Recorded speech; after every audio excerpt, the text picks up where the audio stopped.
grown strong, son. And smarter than I ever imagined. Then take me with you. You're all I have now, Artie. There's just one very important thing I have to do. Authorities launched a worldwide manhunt for the famous collector. He is suspected to have been behind some of the biggest robberies ever. Dad. Hello? Your family has taken something of great value from us. Return it to me or I will destroy everything you love. You weren't supposed to see this yet. Your father is in a complicated profession. For years, he has protected powerful secrets that have kept mankind safe from the dangers of another world. It's time to face your destiny. Now look around, this is what they call greatness. But we are not alone in this. Mulchtigum's just a talented giant. Aloha! This is Trinidad the Island Man, your Island Man, coming to you live once again from beautiful Hawaii here on the island of Oahu, bringing you, yes you, the best movie reviews on the entire island of Oahu. And yes, you heard correctly, movie reviews. I have seen a movie and I am going to go ahead and give you my review of it. Now, of course, movie theaters are still open, so I was not able to go to the movie theater for this, but this is a film that would have been at the movie theater had the COVID-19 not swept through and locked everything down. Possibly movie theaters will begin to open, you know, the first, second, sometime in July maybe. I heard in California as early as next week, some movie theaters may be opening up. That being said, this is the movie Artemis Fowl, and it, instead of hitting the theaters, went directly to Disney Plus. It is a Disney movie, and basically it is I always thought of this movie as a Harry Potter wannabe. It's based on a series of books that came out in 2001, authored by Ian Colfer. Essentially, this movie deals with the first book in the series. So what we would like to go ahead and talk about for this movie is, well, remember our rating scale. Shock a thumbs up, it's good to see, I recommend it. Shock a thumbs down, it's bad to see, it's junk, I don't recommend it. And for Artemis Fowl, it is overall a shock a thumbs up. Not a strong shock a thumbs up, but I do think that this is a movie that kids would be interested in watching. So of course, if you have Disney Plus already, you're not really losing anything by, you know, sitting your kids down in front of them to watch this movie, especially if they've loved Harry Potter movies in the past. Again, this is based on a series of books. I'm sure if anyone has read the books, you know, just like the Harry Potter series, they'll pretty much enjoy this movie.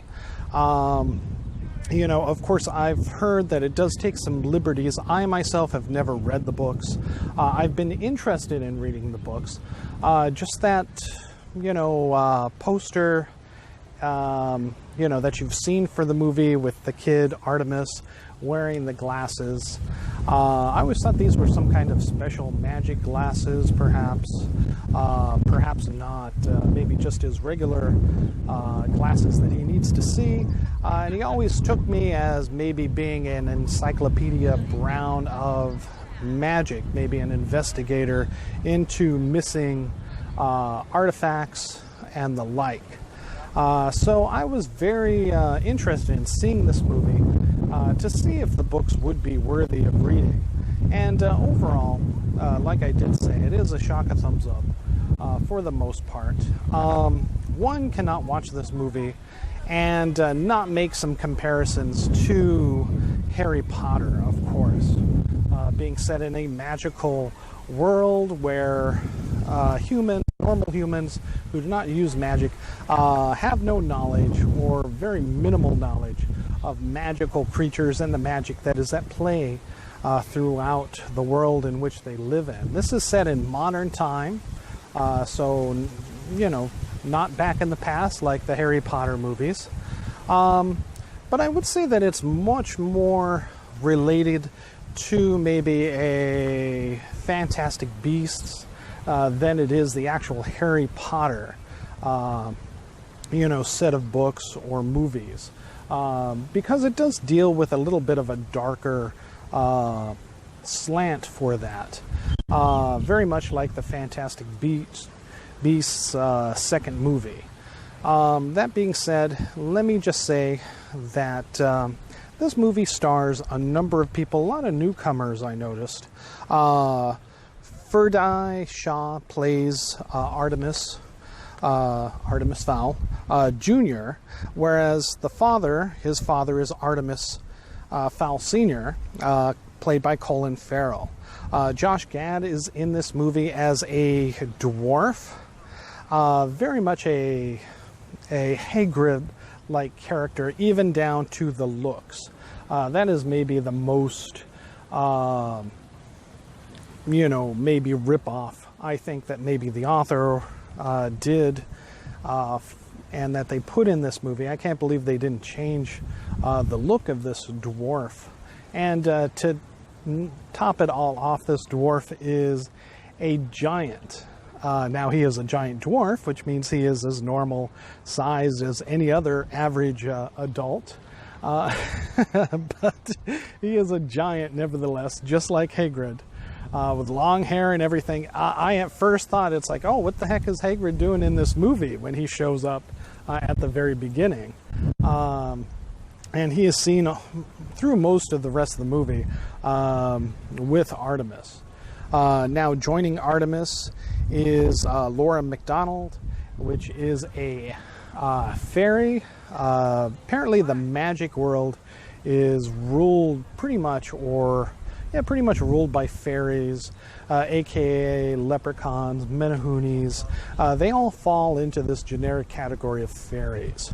And since this is set in Ireland, you know, these fairies wear green uniforms, and thus are pretty much seen as fairies or leprechauns for the most part in all of the myths and lore and legend. And Judi Dench is pretty much the commander of these leprechauns, with Laura McDonald just one of the other foot soldiers or investigators, as we find out. So that rounds out the cast. What we find that this is in modern times, Colin Farrell as the senior Artemis, we discover is apparently an art thief, a rather good one. He is rich.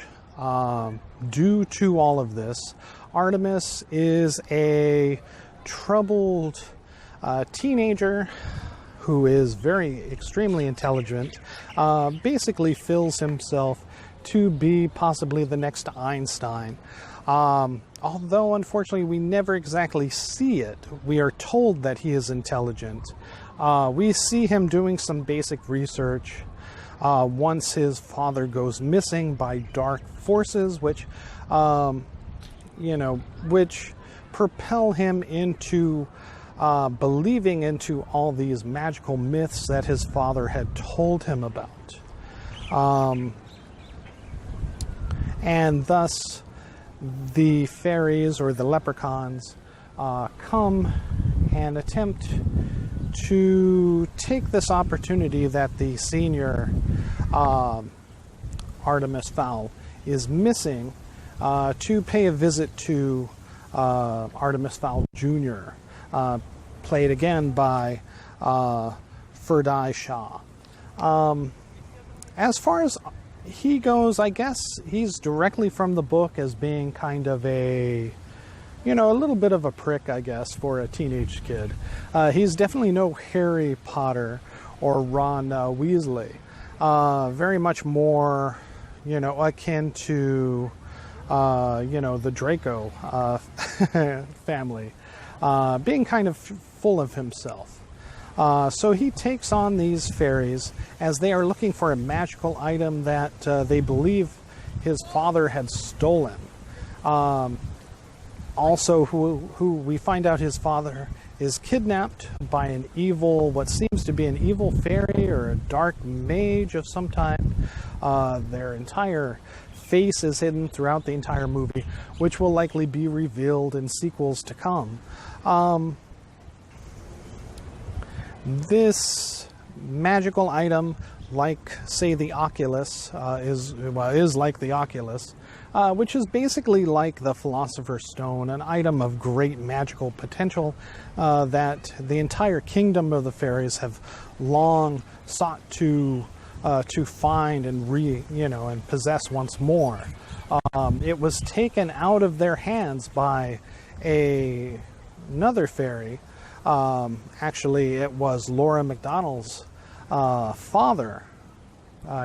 character's father, that gave it to Colin Farrell to keep it safe out of the hands and abuse of the fairies themselves, especially those who might be into the dark side down there, wishing to take over the rest of the world, not only the fairy kingdom, by use of this powerful magic item. So very much like a Voldemort kind of character, hiding in the background, waiting to strike. The only, this movie is based, well, this movie had a budget of $125 million. You do see some scenes in Ireland. The CGI for the lands of the fairy are very, very spectacular. The magic in this movie seems to be more drawn through technology. And even looking into just some basic background of the book, it is more of a science fantasy, sci-fi fantasy kind of, book, more so than a traditional fantasy magic, story like what we would see from Harry Potter. They ride rocket ships from, the land of the fairies is deep underground, so they ride lava tubes to the surface in what would be best described as rocket ships.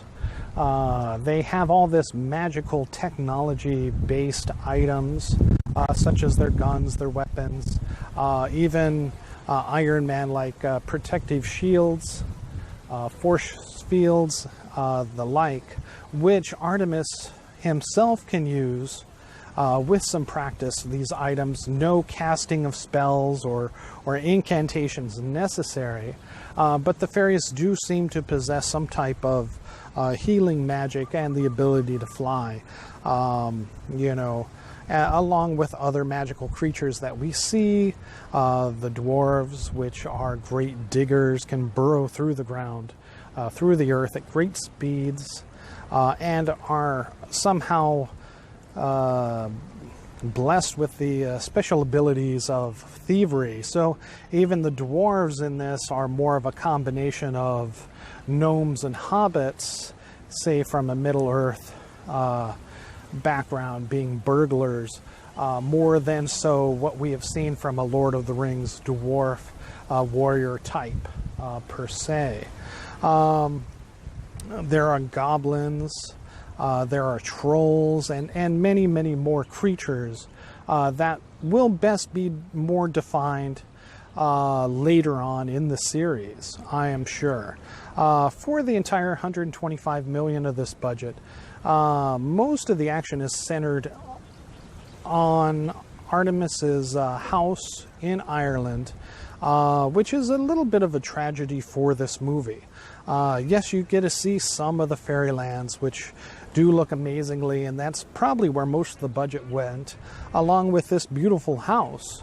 But it's hardly a fantastic, it's no Hogwarts school of magic, that's for sure. You see basically maybe 8 to 10 rooms throughout this house, throughout the entire story, and the outside grounds of this house throughout most of the story. I feel that probably the second movie, the second book, has a lot more traveling, as in the finale of the film, we do see Artemis Fowl Jr. heading out to find the people responsible for kidnapping his father, having kept this magical item, the Oculus, out of dark, the dark fiends or dark wizards' hands, and given back to the fairies for protection. So there you have it. Overall, a Shaka thumbs up for this movie. It's a different twist and take of a science, fantasy, magic kind of world. Not exactly, like I said, what I expected.